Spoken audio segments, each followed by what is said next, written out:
Ketika bodyguard tampan rela menjadi pengawal CEO cantik berhati dingin, si wanita mendambakan kehidupan kelas atas dengan menikahi anak konglomerat. Namun siapa sangka ia justru terlibat dalam rahasia perusahaan yang mengancam nyawa hingga kasus perselingkuhan sang suami.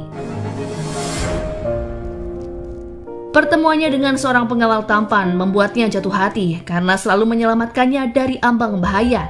Namun tanpa sepengetahuannya, pria itu menyembunyikan rencana membalas dendam pada pihak yang berkuasa di negaranya. Bagaimanakah kelanjutan ceritanya? Langsung saja ke alur filmnya. Oh Hwan-so, seorang wanita cantik yang mengelola yayasan amal terbesar di Korea. Walaupun berasal dari keluarga yang tidak mampu, ia sukses membangun karir hingga menjadi menantu konglomerat. Saat ini, Hwan-so mengelola yayasan milik mertuanya dalam kegiatan kemanusiaan di berbagai belahan dunia. Sosok Hwan-so sangat menginspirasi karena selain cantik dan rendah hati, ia adalah orang yang sangat peka terhadap kesulitan masyarakat, sehingga Hwan-so mendapat julukan sebagai malaikat amal. Seperti di hari itu, Hwan-so menghadiri acara di negara Manila karena dinobatkan sebagai duta persahabatan. Di hadapan Lembaga Kesejahteraan Dunia, Hwan-so sedikit menceritakan yayasan miliknya yang sudah banyak membantu dalam berbagai bidang. Di tengah acaranya yang padat, Hwan-so terpaksa harus membatalkan jadwalnya karena sebuah surel yang masuk dari pihak misterius. Surel tersebut berisi ancaman jika mereka akan melakukan penyerangan terhadap Hwan-so. Siang itu, Hwan-so menuju ke sebuah hotel dan berniat melakukan wawancara singkat dengan wartawan lokal. Ia juga menemui putra mahkota Manila untuk keperluan penggalangan dana.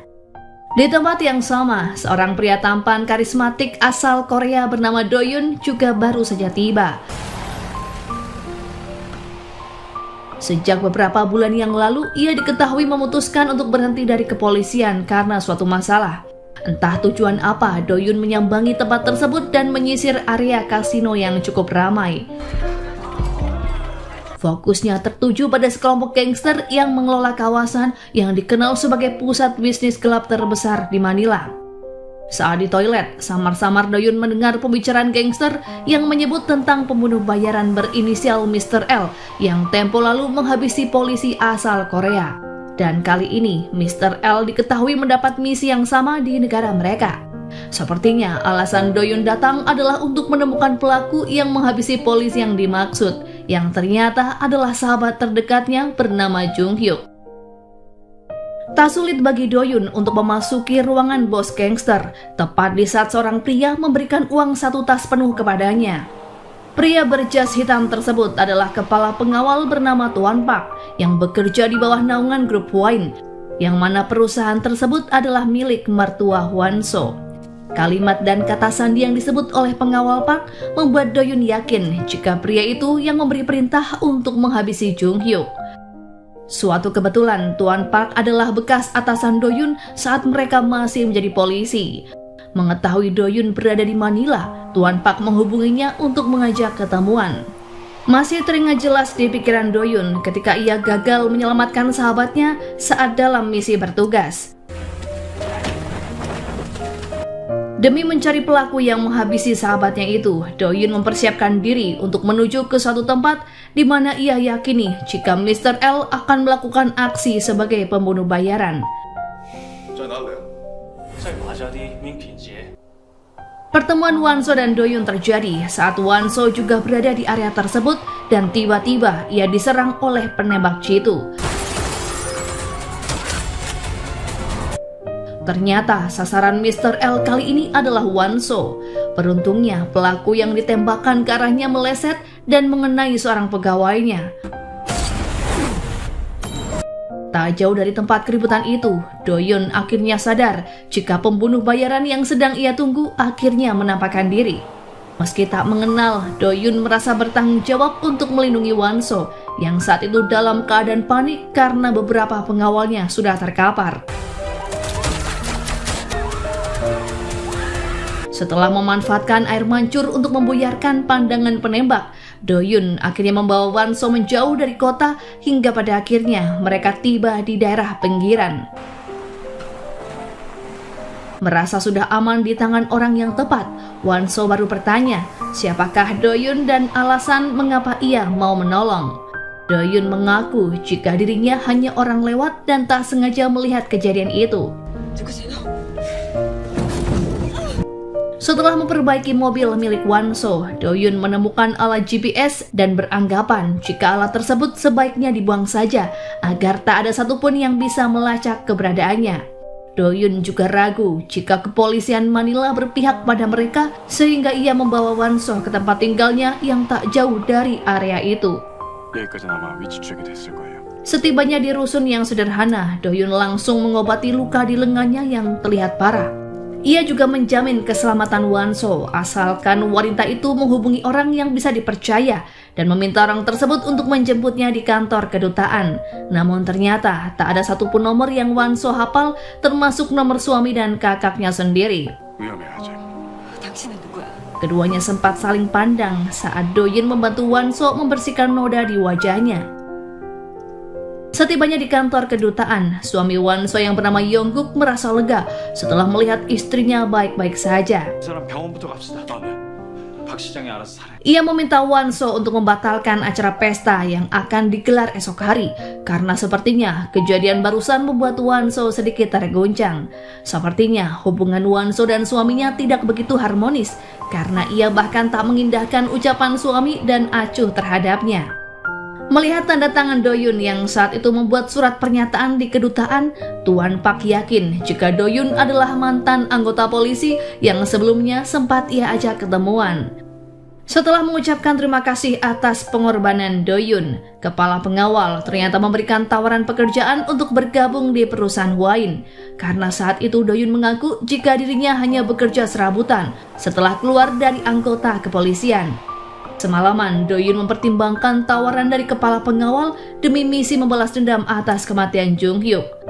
Persahabatan keduanya memang sudah terjalin sejak remaja, dan bahkan kebaikan Jung Hyuk tak pernah Doyun lupakan. Jung Hyuk rupanya pernah merelakan satu ginjalnya untuk ditransplantasi karena saat itu Doyun berpenyakit. Pada akhirnya, Doyun setuju untuk bergabung di grup wine yang juga disebut sebagai toko bunga demi alasan keamanan. Di malam harinya, Wanso terlibat perselisihan dengan mertuanya yang bernama Nyonya Miran. Wanita itu hendak memaksa Wanso untuk menyuap kedutaan Tiongkok demi memuluskan kerjasama. Saat itu Wanso menolak karena ia tak ingin mengotori tangannya untuk melakukan pekerjaan yang bisa merusak reputasi. Amarah Nyonya Miran meledak dan membuang uang yang telah ia siapkan. Kepada suaminya, Wanso juga membahas mengenai tas yang berisi uang penuh yang dibawakan kepala pengawal. Sepertinya Nyonya Miran kini meminta Yongguk untuk kembali melobi kedutaan Tiongkok. Agar tak terjadi simpang siur, Wanso melakukan konferensi pers terkait penyerangan yang ia alami. Ia menuding jika ada komplotan yang merupakan dalang di balik semua ini dan meminta pihak keamanan internasional terus menyelidikinya. Wanso berjanji tak akan berhenti untuk melakukan aksi kemanusiaan demi mewujudkan perdamaian dunia, walaupun teror dan kejahatan terus mengintainya. Konferensi pers yang dilakukannya membuat Nyonya Miran meradang. Ia menganggap Wanso tak memiliki wewenang untuk melakukannya tanpa meminta pertimbangan terlebih dulu padanya. Masih di hotel yang sama, Wanso menyapa seorang bocil bernama Junhee dan ibunya yang bernama Jang Tera. Jang Tera adalah bekas sekretaris Yongguk yang sengaja ia undang ke dalam acara pesta.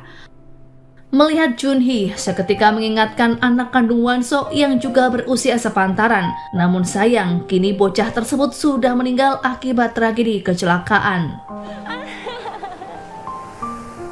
Dengan dekorasi yang mewah dan tamu yang sudah hadir, Wanso dan suaminya bersiap menuju ke acara. Kepala pengawal memperkenalkan Doyun sebagai anggota keamanan yang baru, mengingat jasanya yang telah menyelamatkan Wanso tempo hari. Ia juga menyebut jika Doyun dulunya bekerja sebagai polisi senior dan berkunjung ke Manila untuk liburan. Won-so sedikit terkejut dan tak menyangka jika ia bisa kembali bertemu dengan Doyun. Setelah berjanji akan memberikan imbalan yang setimpal, Yongguk mengajak istrinya untuk memasuki ruangan. Sejenak ingatan Wang-so menampilkan kehidupan semasa kecil yang sangat sulit dan menderita. Ternyata Won-so dan sang kakak dibesarkan oleh ibu tunggal yang berprofesi sebagai pramugolf. Tak jarang saat bekerja, ibunya mendapatkan perlakuan kasar dari seorang putri konglomerat yang saat ini menjadi mertua Won-so. Sifat arogan dan keras kepala Nyonya Miran memang sudah terlihat dalam dirinya semenjak ia masih muda. Akibat kesalahpahaman, di hari itu ibu Won-so dipecat. Memendam sakit hati, ia langsung mencuri stik golf milik Yongguk kecil karena ia ingin kelak Won-so menggunakannya. Hampir setiap hari Won-so berlatih dengan pengalaman dan arahan yang diberikan sang ibu. Hingga saat ia beranjak remaja, bakatnya pun mulai terlihat. Hingga pada akhirnya, sang ibu nekat mengirim Won-so ke Amerika dan mengikuti tes kemampuan atlet. Dengan mempertaruhkan seluruh tabungan dan bantuan dari yayasan, Won-so pergi ke Amerika dan perlahan memperoleh kemenangan dalam berbagai turnamen hingga karirnya mulai melejit. 12 tahun di negeri orang dianggap Won-so sudah cukup sehingga pada akhirnya ia kembali ke Korea setelah ia berhasil memenangkan sebuah turnamen bergengsi dengan hadiah yang fantastis. Kemenangan itu ia peroleh berkat stik golf pemberian ibunya yang ia sebut sebagai stik keberuntungan. Namun sayang, perjuangannya mendapatkan lebih dari 10 miliar harus ia relakan untuk membayar hutang ibunya di meja judi. Sejak saat itu, Won-so memutuskan hubungan dengan sang ibu karena sangat kecewa. Ia pun bertekad menyumbangkan semua uang yang ia hasilkan untuk kepentingan amal, karena baginya hidup akan berarti jika bermanfaat bagi orang lain. Balut gaun yang mewah, Won-so naik ke atas podium dan memperkenalkan suaminya sebagai wakil pimpinan grup Hwain. Ia juga terus memuji suaminya yang selama ini menjadi donatur tetap, serta memperkenalkan seorang konglomerat dari negara Manila. Ia menjelaskan jika sumbangan yang didapatkan akan disalurkan pada beberapa negara miskin atau negara yang sedang bertikai. Sementara Won-so sibuk menyapa tamu undangan, mata Yongguk justru tertuju pada Jang Tae-ra yang memberi kode untuk bertemu di suatu tempat. Yongguk menyusulnya yang ternyata menuju ke kamar di hotel yang sama. Rupanya keduanya memang sudah berselingkuh sejak lama karena tanpa ragu keduanya saling meluapkan hasrat sembari menenggak minuman. Kembali ke acara pesta, menyadari ibunya tak ada di sampingnya, Junhee menghampiri Won-so karena ia merasa mengantuk. Bersama Doyun, Won-so mencari keberadaan Jang Tae-ra di ruangan eksekutif yang ternyata sedang melakukan hubungan terlarang dengan Yongguk. Keduanya pun terkejut dan berusaha menggunakan pakaiannya. Sementara Won-so hanya tertegun sesaat, meski sebenarnya ia sudah mengetahui jika selama ini dikhianati oleh orang terdekat.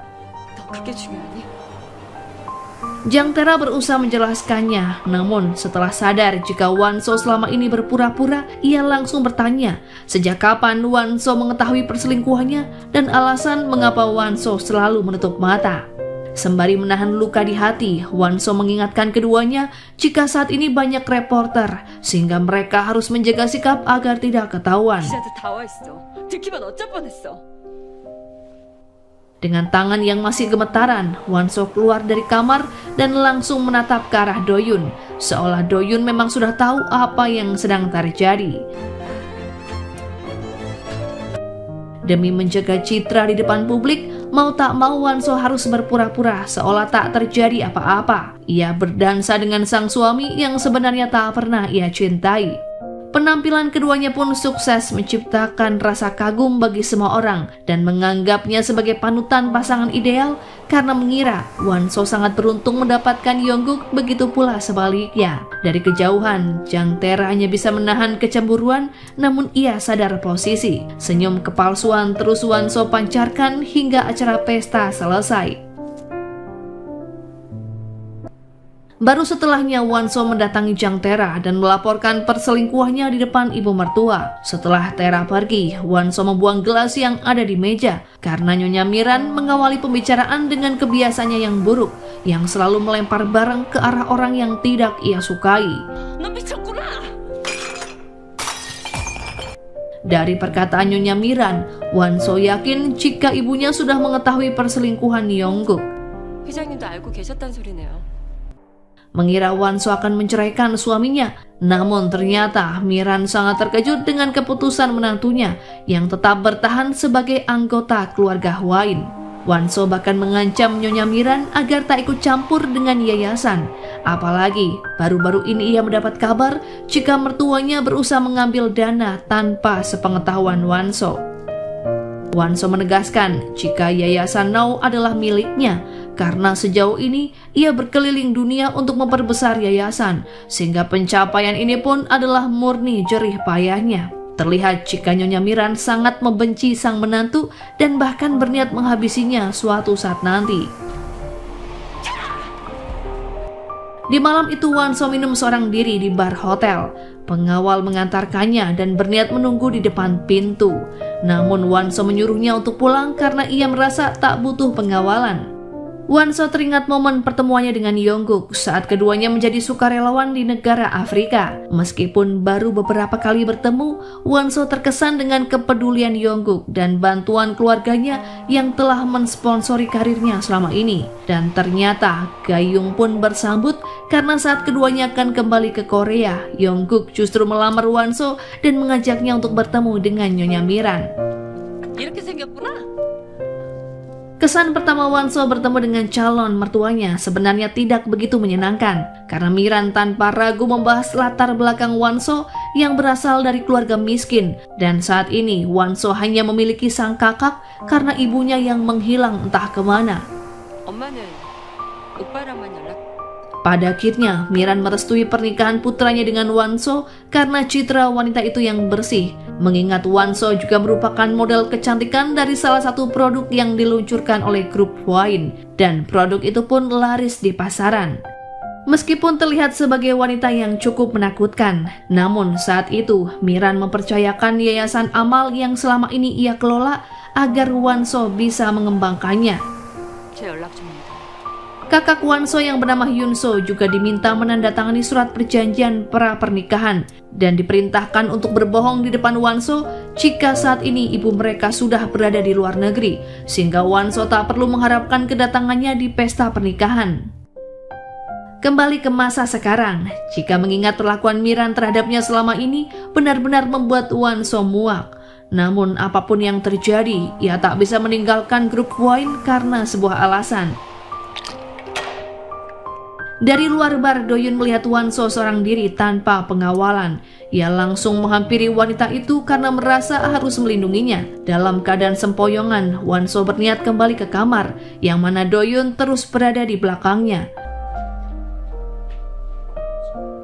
Akibat pengaruh minuman, entah mengapa Won-so melihat pesona pengawalnya itu dengan sangat menggoda dan langsung bertanya apakah pria itu mau tidur bersamanya di malam ini. Doyun tak banyak berkata saat Won-so seolah tak ingin ada jarak di antara keduanya. Ia bahkan masuk ke kamar Won-so karena Won-so tak sanggup lagi menopang badannya yang tergulai lemah. Keduanya bahkan tak menyadari jika kunci kamar Won-so terjatuh di depan pintu, yang tentu saja memungkinkan siapapun untuk masuk ke kamar, termasuk Yongguk.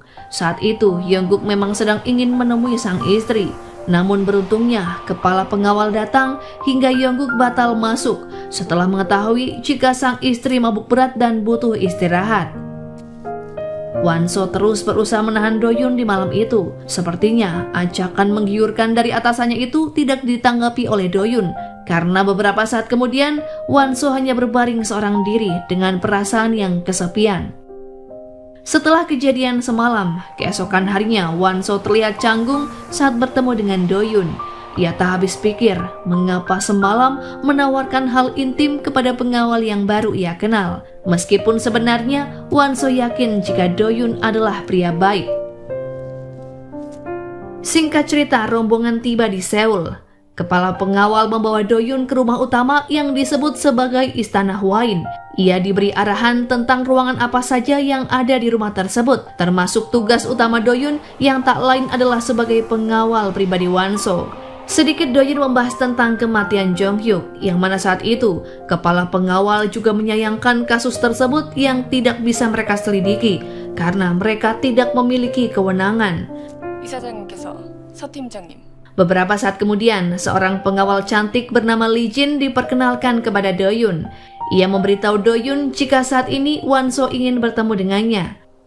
Alasan mengapa Won-so bertahan di grup Hwain adalah karena ia ingin mewujudkan pesan terakhir dari pimpinan sebelum pria itu tewas. Karena terburu-buru, Doyun tak sengaja menjatuhkan foto kebersamaannya dengan Jong-hyuk. Dan di balik figura, ia menemukan sebuah chip yang berisi rekaman saat pimpinan meregang nyawa. Ia yakin jika Jong-hyuk dihabisi karena temannya itu mengetahui sebuah fakta yang berkaitan dengan pimpinan. Dan itulah alasan Jong-hyuk meninggalkan video ini padanya.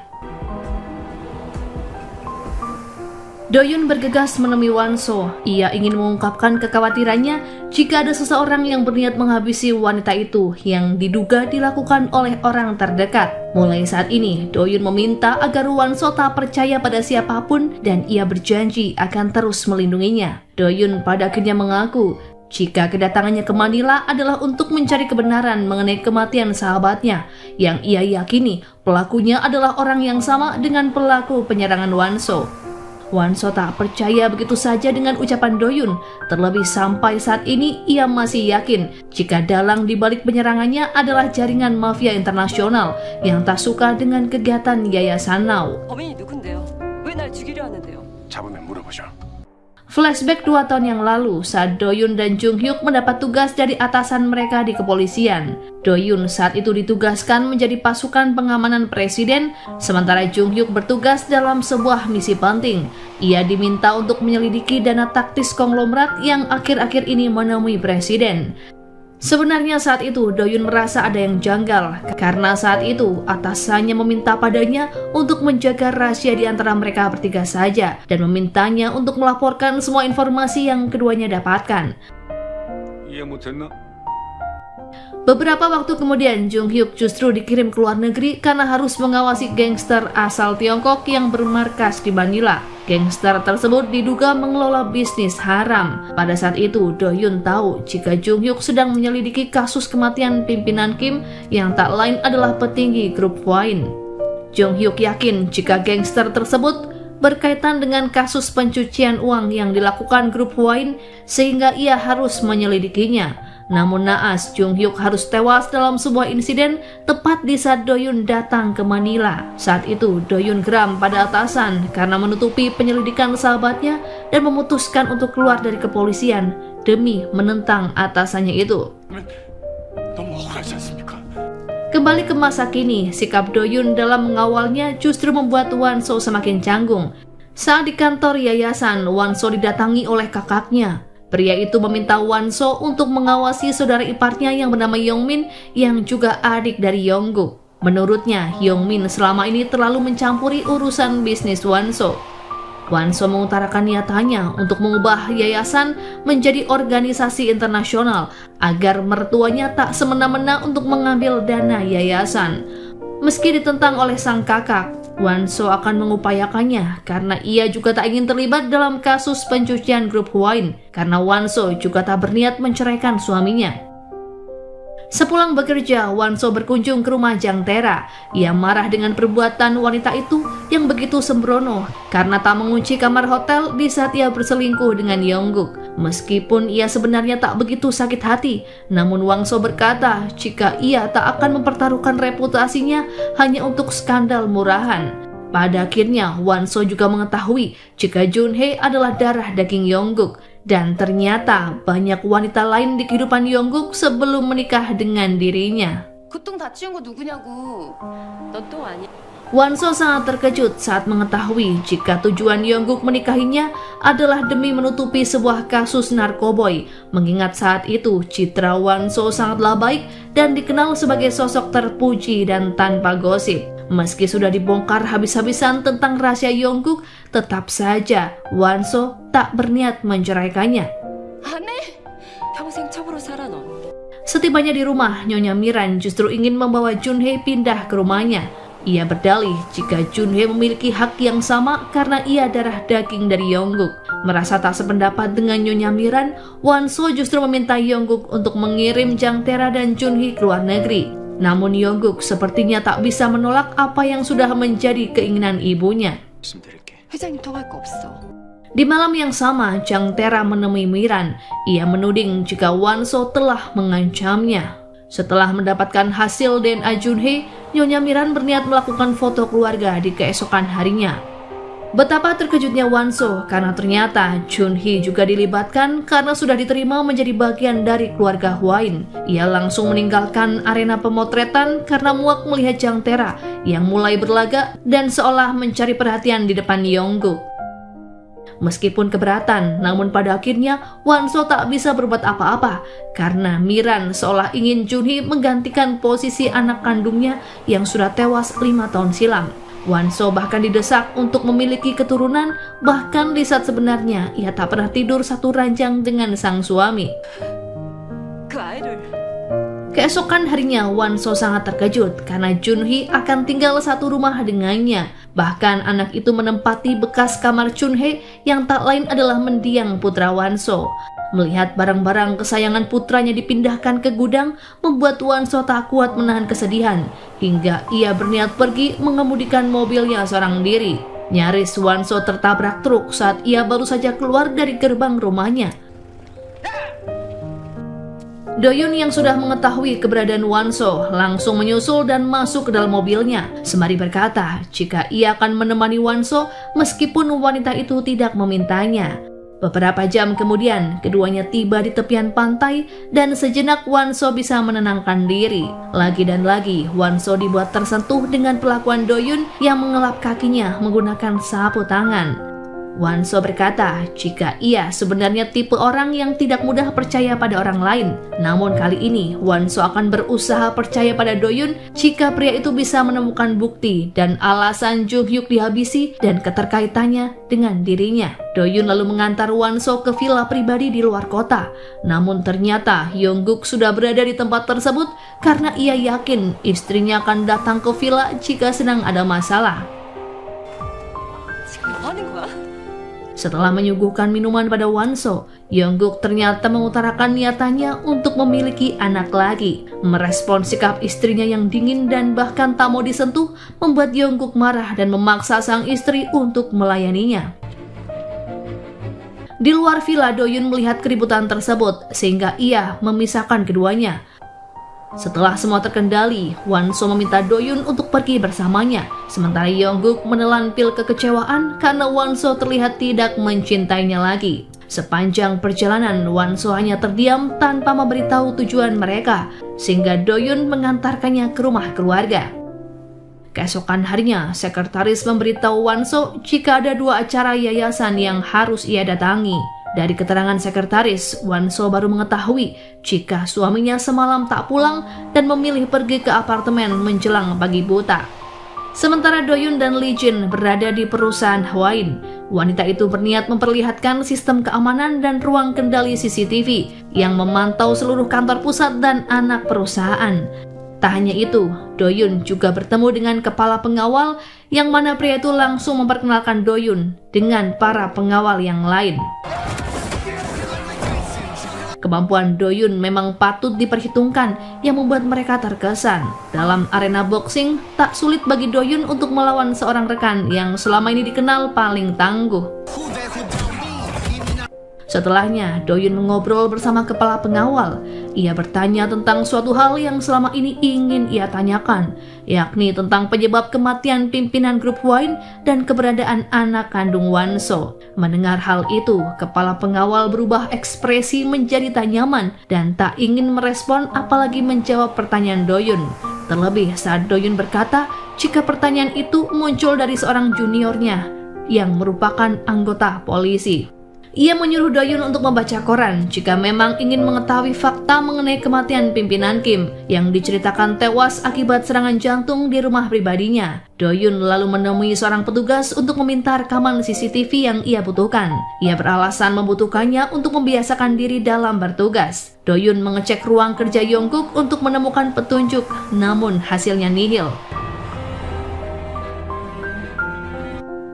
Setelah melihat ulang rekaman yang Jung Hyuk tinggalkan untuknya mengenai lokasi tewasnya pimpinan Kim, Doyun yakin jika TKP tersebut bukanlah rumah utama keluarga Hwain.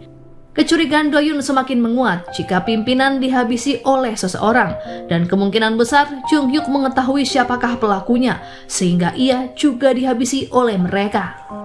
Tak ingin memendam rasa penasaran, sekaligus ingin membuktikan ucapannya pada Won-so, Doyun diam-diam menyelinap masuk ke kamar pelayan Byon. Di luar dugaan, ia menemukan ruang rahasia untuk memantau CCTV di ruangan utama. Segera Doyun menyalin semua data, namun saat akan keluar dari kamar Nyonya Byon, ia justru ketahuan oleh Lee Jin. Dengan wajah yang tetap tenang, Doyun menyebut jika dirinya hanya mencari keberadaan kepala pelayan karena ada sesuatu yang ingin ia tanyakan. Lee Jin sepertinya tak begitu percaya dengan Doyun yang dengan lancang masuk ke kamar orang. Ia ternyata ingin memberitahu Doyun jika Yongguk ingin bertemu. Ternyata Yongguk ingin memberi peringatan pada Doyun karena semalam tindakannya terlalu kurang ajar akibat ikut campur dalam urusan rumah tangganya. Doyun merasa jika hal itu merupakan tanggung jawabnya agar Yongguk dan Won-so tak saling melukai. Setelah mempelajari semua area di rumah utama semalaman, Doyun pada akhirnya menemukan video saat kepala pengawal membawa uang yang cukup banyak dalam tas. Hal itu rupanya dilakukannya atas perintah Yongguk. Namun, entah dipergunakan uang tersebut masih menjadi tanda tanya. Keesokan harinya, Nyonya Miran memanggil Tuan Han untuk membahas mengenai pengangkatan Yongmin sebagai pimpinan yayasan yang baru dan tentu saja menggantikan Won-so. Ia akan memaksa Won-so untuk mengundurkan diri secara sukarela. Won-so langsung mendapat perintah dari Nyonya Miran untuk melakukan pidato pengunduran dirinya. Merasa sikap mertuanya sudah keterlaluan, Won-so nekat meminta bantuan kakaknya untuk membocorkan rumor perselingkuhan sang suami. Tak hanya itu, ia juga berniat menyebarkan rumor jika Yongguk memiliki putra di luar nikah yang saat ini berusia 10 tahun. Sebenarnya, Yun-so dibuat bimbang mengapa adiknya berencana demikian, padahal Won-so juga tak berniat menceraikan Yongguk dan mempertahankan yayasan. Di hari itu juga, rumor Yongguk mencuat ke media sosial yang membuat Nyonya Miran naik darah. Sama halnya dengan Yongguk yang sangat terkejut karena saat akan ke kantor, wartawan sudah banyak menunggunya. Hingga pada akhirnya, ia terpaksa harus melewati parkiran yang lain. Sementara Won-so seolah sudah siap dengan skenario yang sedang ia buat di yayasan, ia juga mendapat banyak pertanyaan dari wartawan. Chang Tera justru merasa diuntungkan dan mendesak Won-so untuk melakukan wawancara karena ia ingin wajahnya dikenal sebagai bagian dari keluarga Hwain. Bersama ibunya, Chang Tera mendatangi kantor Won-so agar wanita itu melakukan sesuatu. Ia berpura-pura merasa khawatir dengan rumor yang terlanjur tersebar. Masih di hari yang sama, Chang Tera bahkan tak tahu malu. Ia berniat masuk ke ruang rapat Nyonya Miran saat mereka tengah melakukan pertemuan. Tuan Han mengaku jika sampai saat ini ia belum menemukan pelaku yang menyebarkan rumor. Dan ternyata rumor itu sangat berimbas pada menurunnya harga saham. Investor rupanya khawatir Won-so dan Yongguk akan bercerai. Di saat Won-so ingin mertuanya mempertimbangkan tentang pengunduran dirinya, Won-so justru disuruh diam di rumah sampai rumor mereda. Keesokan harinya, Won-so mengadakan konferensi darurat di yayasan tanpa sepengetahuan Nyonya Miran. Sengaja Won-so mencari alasan agar ia bisa keluar dari pertemuan dengan seorang menteri. Setelah mengelabui Lee Jin, ia meminta Doyun untuk menemaninya menghadiri acara konferensi. Di luar dugaan, Won-so justru menyanggah rumor jika suaminya berselingkuh. Ia bahkan mengarang cerita jika anak berusia 10 tahun yang bernama Junhee adalah hasil perselingkuhan pimpinan Kim. Hal itu sontak membuat wartawan terkejut karena pimpinan Kim yang sudah meninggal tentunya tak bisa mengklarifikasi. Nyonya Miran yang melihat siaran berita mendadak emosi dan menghancurkan TV saat ia tahu jika Wanso menyebarkan fitnah yang benar-benar membuatnya merasa dipermalukan. Meski sebenarnya hal itu membantunya untuk keluar dari masalah. Setibanya di rumah, Wanso berdalih jika apa yang ia lakukan adalah terbaik untuk saat ini. Wanso tak akan tinggal diam jika mertuanya terus menyuruhnya untuk meninggalkan yayasan, karena ia memiliki banyak kelemahan Nyonya Miran yang bisa ia bongkar kapanpun Wanso mau. 좋은 세상이야. Jang Tera dibuat meradang karena Wanso justru menjadikannya sebagai selingkuhan dari pria berumur 70 tahunan. Sementara Doyun kena tegur kepala pengawal karena ia tak melaporkan pada dirinya jika Wanso melakukan konferensi, karena setidaknya mereka harus mengerahkan banyak pengawal untuk acara sebesar itu. Kedatangan Jang Tera dan Junhee membuat pengawal dan pelayan disibukkan dengan tugas masing-masing. Setelah menemui Nyonya Miran, Wanso menunjukkan kamar Jang Tera dan putranya. Sedikit Jang Tera merasa kesal karena Wanso menyebutnya sebagai selir simpanan suami. Namun Wanso menyebut jika hal itu adalah fakta, sehingga Jang Tera tak berhak meneriakinya. Ia bahkan harus tahu batasan yang harus dijaga selama tinggal di rumah keluarga Hwain. Wanso juga tak sudi satu meja makan bersama Jang Tera. Ia meminta wanita itu untuk tidak sering menampakkan diri di hadapannya. 준이, 잠깐 나가서 쇼파 앉아. Sebelum Fajar menyingsing, Doyun mengawal Wanso jogging karena Wanso memang ingin curhat kepadanya. Ia bertanya apakah Doyun bisa memahami perasaannya yang kini harus tinggal satu atap dengan Jang Tera. Doyun sebenarnya terheran dengan alasan Wanso yang memilih bertahan bahkan menyembunyikan skandal suaminya. Padahal semua orang yakin jika kemarin Wanso ingin membongkar fakta yang sebenarnya. Sebenarnya ini adalah cara dan momen yang tepat agar Wanso meninggalkan grup Hwain agar kehidupannya lebih nyaman. Namun Wanso terus menolaknya. Doyun lantas bertanya, sebenarnya apakah yang sedang dilindungi Wanso? Ternyata Wanso teringat momen saat mendiang pimpinan Kim memintanya untuk melakukan pindai tangan. Hal itu dilakukan untuk memastikan identitas Wanso sebagai kode membuka akses perbankan. Pimpinan Kim yakin jika suatu saat nanti Wanso akan mengetahui tujuannya melakukan hal itu. Saat kondisi masih berduka setelah kehilangan putra satu-satunya, mendiang pimpinan Kim memohon agar Wanso bertahan di grup Hwain.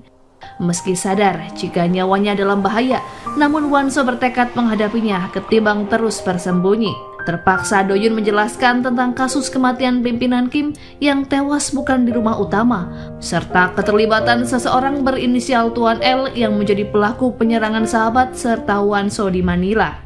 Suatu pagi ia diminta untuk bertemu dengan istri Yongmin dan mengantar wain mahal pemberian Nyonya Miran untuk acara makan malam. Hubungan keduanya sepertinya tidak pernah akur meskipun sama-sama berstatus sebagai menantu keluarga Hwain. Di malam harinya, pertemuan antara keluarga Miran dan besanya berlangsung cukup kaku karena ternyata Wanso gagal mendapatkan koneksi dari Tiongkok untuk memajukan bisnis kosmetik yang sedang dibangun besan Nyonya Miran. Hal itu pun membuat Miran sedikit kecewa karena Wanso terkesan tak bisa diandalkan. Wanso berkata jika dirinya bisa menjamin kesepakatan tersebut asalkan Miran membebaskan kewenangan yayasan kepadanya. Sebagai pemilik yayasan, Wanso memang memiliki banyak kesibukan yang salah satunya adalah membuka pusat kesejahteraan. Entah karena suatu kebetulan, Wanso dan Nyonya Miran menggunakan pakaian yang senada saat keduanya meresmikan tempat itu. Foto Miran dan Wanso seketika tersebar di media online, namun justru memperlihatkan keduanya dengan karakter yang berbeda. Menurut netizen, Wanso lah yang justru memancarkan aura pemimpin. Meskipun berusia paruh baya, namun kemampuan Nyonya Miran dalam judo masih bisa ia latih. Sesekali ia melawan anak buahnya sendiri. Kebanyakan dari mereka dengan mudah dikalahkan oleh Miran, entah karena sengaja mengalah atau memang Miran yang lebih jago. Namun saat Doyun mendapatkan kesempatan untuk melawannya, ia tak segan membanting tubuh wanita berambut putih itu. Sejak saat itulah Miran mulai memperhitungkan karakter Doyun yang cukup unik dan terkesan dingin. Setelah 10 tahun berlalu, di malam itu, Nyonya Miran akhirnya mengaku jika Ibu Wanso sengaja ia kirim ke rumah sakit jiwa untuk mendapatkan pengobatan dan agar tidak mempermalukan keluarga. Nyonya Miran ternyata memberitahu Wanso jika saat ini ibunya sangat memprihatinkan dan membutuhkan kehadiran Wanso di sisinya. Ditemani Hyunso dan Doyun, Wonso pergi ke daerah terpencil di area pegunungan. Ia menuju ke rumah sakit jiwa privat yang dikelola grup Wine. Namun bagi Wonso, tempat tersebut mirip dengan sel penjara. Ia pun diberi izin untuk memasuki kamar perawatan sang ibu. Di depan ibunya, semua kenangan pahit yang Wonso alami saat remaja tiba-tiba terulang kembali. Ia masih ingat betul bagaimana harus menahan ketakutan demi melindungi ibunya dari penagih hutang, sampai Wonso harus menderita luka fisik. Hal itu terjadi hampir setiap hari di saat kakak Wonso tak ada di rumah. Seolah belum bisa lepas dari penderitaan itu, kini ia harus melihat sang ibu dalam keadaan sekarat dan tak bisa mengenali putrinya. Wanita itu hanya bisa meracau dan berniat meminta maaf pada Wonso. Ia teringat jika dulu seringkali menggunakan uangnya untuk bermain judi. Beberapa saat kemudian, ibu Wonso mengalami sesak napas dan kondisinya mulai menurun. Ia yang memang sudah mengalami sakit cukup lama, pada akhirnya tak bisa bertahan dan meninggal di depan Wonso. Dalam kurun beberapa detik, Wonso sangat terpuruk menyadari jika ibunya telah tiada. Dalam keadaan masih berduka, Wonso kembali ke rumah utama, sementara Hyunso yang akan mengurus pemakaman sang ibu. Di sana ia bertemu dengan Nyonya Miran yang juga sudah mengetahui jika ibu Wonso sudah tewas. Namun bukannya berbelasungkawa, ia malah melarang Wonso untuk datang ke acara pemakaman. Hal itu karena esok harinya dirinya dan Wonso sudah ada janji untuk menghadiri pertemuan bisnis dengan kedutaan Tiongkok. Jika Wonso melewatkan pertemuan tersebut, maka mereka akan rugi miliaran dolar. Miran tak segan membuat Wonso dan kakaknya menderita seperti apa yang ia lakukan pada ibu mereka jika Wonso terus mengabaikannya. Keesokan harinya, dengan berat hati, Wonso menuruti permintaan ibu mertua untuk datang menemui kedutaan Tiongkok. Sementara Hyunso mengurus upacara pemakaman sekaligus kremasi jenazah Nyonya Sim. Setelah menghadiri pertemuan, diam-diam Wonso membawa abu mendiang ibunya agar tidak menimbulkan kecurigaan. Ia pergi bersama Doyun dan sengaja mematikan GPS di mobilnya. Keduanya kemudian pergi ke sebuah tempat yang mana itu adalah rumah yang pernah Wonso dan ibunya tinggali. Rumah itu menjadi saksi bagaimana mereka menjalani banyak kesulitan hingga sampai titik saat ini. Sadar Wonso membutuhkan dukungan, Doyun memberikan bahunya untuk tempat bersandar. Sementara itu, Yongguk panik bukan main mendapati GPS di mobil istrinya sengaja dimatikan. Dan yang lebih membuatnya marah, wanita itu hanya pergi berduaan dengan pengawalnya. Ia kemudian mengerahkan semua ajudannya untuk menemukan Wonso dan membawanya kembali pulang. 당장 찾아내. Wonso rupanya sedang melarung abu jasad ibunya ke laut sembari mengucapkan salam perpisahan. Dengan perasaan sedih, Wonso berkata jika dirinya sudah memaafkan semua kesalahan ibunya. Namun ia tak mungkin bisa memaafkan orang yang telah mengurung ibunya selama 10 tahun lebih, yang mana orang itu tak lain adalah Nyonya Miran. Keberadaan keduanya ternyata diikuti oleh mata-mata atas perintah Nyonya Miran. Di malam harinya, Wonso pulang ke rumah dan langsung disambut oleh amukan sang suami. Bukan ditujukan kepada dirinya, namun kepada pengawal Wonso. Yongguk yang kalap bahkan menghajar Doyun dan meminta pria itu untuk berhenti dari pekerjaannya. Masih dalam keadaan kurang kondusif, Doyun kedatangan tamu ke kamarnya yang tak lain adalah Wonso. Wanita itu terlihat khawatir dengan keadaan Doyun setelah dipukul oleh suaminya. Tanpa diduga, Doyun justru mengungkapkan perasaannya pada Wonso. Tak hanya berniat menjadi kekasihnya, pria itu bahkan meminta agar Wonso tidak menyiksa dirinya sendiri hanya demi membuat orang lain senang. Namun alih-alih menerima cinta dari pengawalnya, Wonso justru meminta agar Doyun menjadi orang yang ia percayai dan bisa diandalkan, termasuk mengungkap siapakah dalang di balik orang yang ingin menghabisinya saat ia berkunjung ke Manila. 내가 당신을 믿을 수 있게 해줘. Sementara itu, Nyonya Miran sedang memarahi putranya yang bertindak gegabah karena menghajar Doyun di depan matanya. Ia kecewa dengan sikap Yongguk yang gampang cemburu, sementara ia sendiri kerap berselingkuh. Nyonya Miran meminta kepala pengawal untuk menemui Doyun dan memberitahu jika putranya ingin merubah keputusannya. Ibu dan anak itu pun kemudian membahas soal Jang Tera, selingkuhan Yongguk yang saat ini masih tinggal bersamanya. Dengan keadaan yang pelik seperti saat ini, Yongguk kemudian bertanya apakah ia memang perlu menceraikan Wonso. Namun karena wanita itu memegang semua rahasianya, Nyonya Miran tak menginginkan adanya perceraian. Demi melindungi hak waris putranya, ia bahkan berencana melakukan sesuatu yang berkaitan dengan kematian. Namun belum jelas siapakah yang akan dia habisi, entah Wanso atau justru Jang Tera. 죽어서 나가는 거지. Di malam itu Doyun datang ke sebuah klub untuk mencari ketua gangster. Namun karena gerak-geriknya mencurigakan, pimpinan dari komplotan mafia itu pun tak mau menemuinya. Ia meminta agar Doyun pergi dari lokasi.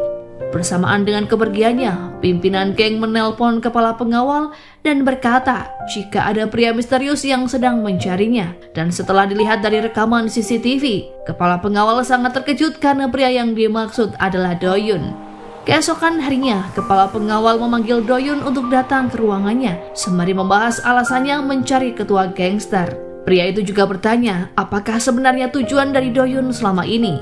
Alih-alih menjawab, Doyun justru menuduh jika gangster tersebut adalah Algojo yang disewa seseorang untuk menghabisi sahabatnya. Ia juga curiga jika sebenarnya kepala pengawal terlibat dalam kejahatan itu karena dirinya pernah bertemu dengan para gangster. Doyun melihat sendiri bagaimana kepala pengawal menyerahkan koper berisi uang yang sepertinya adalah bayaran untuk membayar geng tersebut. Dan secara langsung Doyun juga mencurigai keterlibatan Yongguk karena saat kejadian Jung Hyuk juga dalam misi menyelidiki kematian ayahnya. Saat itu kematian pimpinan Kim memang menjadi sebuah misteri karena terkesan sangat janggal. Oleh karenanya pihak kepolisian menugaskan Jong Hyuk untuk menyelidikinya, namun berujung ia dihabisi dengan tragis. Merasa tidak terlibat dalam kasus pembunuhan Jung Hyuk, kepala pengawal mencari alibi dengan mengaku jika dirinya hanya diminta untuk melakukan tindak pencucian uang di berbagai negara. Dan mengenai kematian pimpinan Kim, kepala pengawal mengaku jika hal itu tak ada kaitannya dengan pembunuhan. Karena pada faktanya, pimpinan Kim tewas setelah melakukan hubungan badan dengan wanita lain di rumah pribadinya. Untuk menutupi aib itu, pihak keluarga diam-diam memindahkan jasad pimpinan Kim ke istana utama. 국상사, 너 국상사 뭔지 알지? Setelah menceritakan semuanya, kepala pengawal meminta Doyun tidak melampaui batas, hanya merasa ia belum terima dengan kematian Jong Hyuk. Jika perlu, Doyun sebaiknya membuat surat pengunduran diri dan jangan lagi terlibat dengan dirinya. Namun Doyun yang sama sekali tak percaya dengan ucapan kepala pengawal masih yakin jika atasannya memang terlibat. Ia kemudian pergi dan mengancam akan tetap mengungkap kasus kematian Jung Hyuk meskipun harus melawan atasannya sendiri. 경찰로서가 아니라 Di malam itu Wanso terekam CCTV sedang berada di dapur. Sepertinya ia ingin bertemu dengan Doyun namun sudah kepalang ketahuan oleh kepala pelayan. Agar tak membuat kecurigaan, Wanso beralasan jika ia hanya ingin memakan mie instan. Setelah pelayan pion pergi, Doyun memberitahu semuanya jika kematian mertua Wanso bukan karena dihabisi, melainkan dengan sebuah skandal. Menurut keterangan kepala pengawal, pimpinan Kim sengaja dipindahkan ke rumah utama untuk menutupi aib dari citra publik. Soal kecurigaan Wanso jika ayah mertuanya dihabisi, Doyun menyebut jika kepala pengawal tak tahu soal hal itu. Ia hanya mengatakan alasannya menyelidiki hal ini karena terkait dengan kasus kematian sahabatnya. Wanso kemudian meminta Doyun untuk menyelidiki Tuan Han, orang yang bertanggung jawab mengenai dana taktis di yayasannya. Belum diketahui apakah ada hubungan Tuan Han dengan kematian mertuanya. Namun yang jelas mereka saling berkaitan karena Tuan Han adalah kaki tangan Nyonya Miran. 그렇게 다 이야기해도 돼요, 박 실장한테? Keesokan harinya, Wanso dijadwalkan makan bersama komunitas di salah satu yayasan yang ada di luar kota. Sepulang dari acara kunjungan, mobil yang ditumpangi Wanso ditembaki drone yang menggunakan bahan peledak. Belum diketahui siapakah pelaku penyerangan itu, yang jelas mereka masih berkaitan dengan peristiwa di Manila. Pelaku memiliki kemampuan menyerang terbaik karena bisa mencari kelemahan Doyun yang saat itu memegang kemudi. Mereka sengaja menembak dari sisi bawah hingga menyebabkan mobil meledak. Akibat dari ledakan tersebut, Doyun, Wanso, dan satu penumpang lain mengalami luka dan sempat pingsan. Saat dalam keadaan tak sadar, sebuah motor datang mendekati mobil Wanso, yang mana ternyata pengendara itu sepertinya adalah salah satu pengawal di rumah Wanso. Ia sepertinya datang hanya ingin memastikan apakah target sudah meninggal atau masih bisa diselamatkan. Sementara Doyun yang sudah dalam keadaan sadar mencoba untuk keluar dari dalam mobil dan menyelamatkan atasannya. Ia sempat kesulitan karena kondisi Won-so yang terjepit dan keadaan mobil yang sudah memunculkan percikan api. Beruntungnya Doyun masih jauh lebih cepat membawa Won-so keluar sebelum akhirnya mobil benar-benar meledak. Namun karena besarnya ledakan, Doyun mengalami luka di bagian punggung akibat terkena serpihan benda tajam. Beberapa saat kemudian ambulans datang untuk mengevakuasi semua korban, dan dari 3 korban penyerangan itu hanya Won-so yang menderita luka ringan, sementara 2 lainnya termasuk Doyun mengalami luka hebat hingga harus menjalani operasi. Beberapa saat kemudian Won-so sudah pulih dan saat ini berada di ruang perawatan. Ia terlihat dijenguk oleh sang suami yang tampak khawatir dengan keadaan istri tercinta. Namun pria itu terheran mengapa hanya istrinya yang menderita luka ringan, sementara yang lain sampai harus menjalani prosedur operasi. Yongguk curiga jika Won-so sengaja diselamatkan oleh pengawalnya yang tak lain adalah Doyun. Setelah menjalani operasi pada bagian punggung, Doyun dibawa ke ruang rawat namun masih dalam keadaan belum sadar. Tanpa sepengetahuan perawat, salah satu pengawal Won-so menyelinap masuk dan berniat mencelakainya. Namun aksi itu gagal setelah Yongguk masuk ke dalam ruangan untuk melihat keadaan Doyun. Ia kemudian terlihat menelpon seseorang dan berkata jika misinya kali ini kembali gagal. Kabar penyerangan Won-so untuk kedua kalinya langsung menjadi headline di berbagai media besar. Beberapa pihak mengira jika itu adalah perbuatan komplotan terlarang seperti yang terjadi saat di Manila. Namun pihak keluarga yang diwakilkan oleh juru bicaranya belum mau memberikan keterangan karena masih menunggu keadaan korban pulih.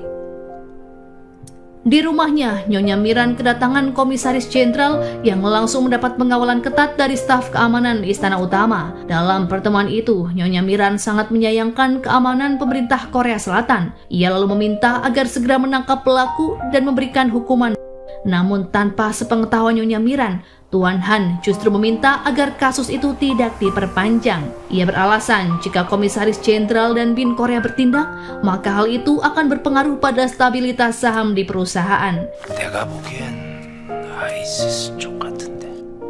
Di waktu yang bersamaan, kepala pengawal mengirim sejumlah uang pada anggota geng atas permintaan Yongguk. Ini adalah kali kedua Yongguk mengeluarkan dana perusahaan dengan nominal yang cukup besar. Uang yang didapat Yongguk itu sepertinya hasil dari dana taktis yang ia buat sendiri, di mana menurut kepala pengawal, dana itu memiliki nominal sekitar 1 miliar won untuk 100 rekening. Namun Nyonya Miran tak mempermasalahkan hal itu dan hanya menganggap jika Yongguk sedang membutuhkan uang. Ketimbang memikirkan putranya, ia justru ingin kepala pengawal membujuk Presidir Cosmo agar bersedia menerima tawaran investasi dengan perusahaan miliknya. Hal itu akan jauh lebih menguntungkan ketimbang memikirkan masalah Yongguk.